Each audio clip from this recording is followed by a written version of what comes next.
America ने रूस के खिलाफ सेकेंडरी टैरिफ लगाने की संभावना जताई है। यूरोपीय संघ से मिलकर अमेरिका ने रूस पर और अधिक प्रतिबंध लगाने की अपील की है।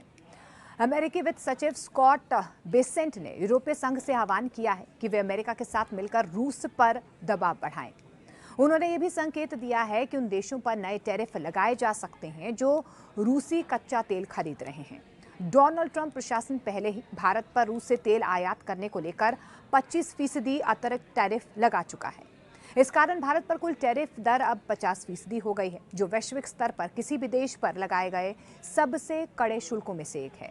ये कदम विशेष रूप से उस वक्त सामने उठाया गया है जब भारत युद्ध काल में भी रूस से तेल खरीद रहा है, जिससे अमेरिका का ये आरोप है कि भारत अप्रत्यक्ष रूप से रूस यूक्रेन युद्ध को और ज्यादा भड़का रहा है।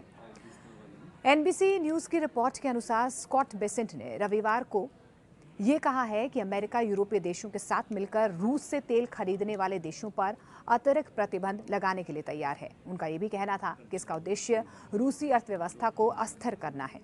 बेसेंट ने एनबीसी न्यूज से बातचीत में कहा है कि हम रूस पर दबाव बढ़ाने के लिए तैयार हैं, लेकिन इसके लिए हमें अपने यूरोपीय सहयोगियों का साथ चाहिए। बेसेंट ने कहा कि अब ये एक रेस बन गई है कि यूक्रेनी सेना कितनी देर तक टिक सकती है। रूसी अर्थव्यवस्था के कितनी देर तक टिकने के आसार हैं। आगे उन्होंने ये भी कहा कि अगर अमेरिका और यूरोपीय संघ मिलकर रूस पर अधिक प्रतिबंध लगाते हैं, साथ ही उन देशों पर द्वितीयक टैरिफ भी लगाए जाते हैं तो रूसी तेल खरीद रहे हैं, तो रूस की अर्थव्यवस्था पूरी तरह से धराशायी हो जाएगी।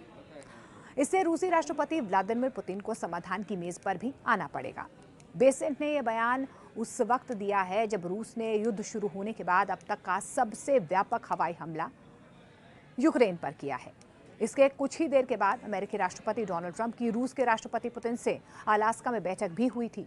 इस बैठक के बाद अमेरिकी राष्ट्रपति ने यूक्रेनी राष्ट्रपति व्लादिमीर ज़ेलेंस्की और यूरोपीय अधिकारियों को व्हाइट हाउस में आमंत्रित किया था ताकि युद्ध खत्म करने के लिए संभावित समाधान पर बातचीत की जा सके।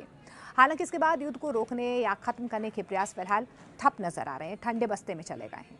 बेसेंट ने ट्रंप प्रशासन की सुप्रीम कोर्ट में उस सर्किट कोर्ट के फैसले को पलटने की याचिका का भी समर्थन किया है जिसने राष्ट्रपति के व्यापक टैरिफ उपायों का विरोध किया था।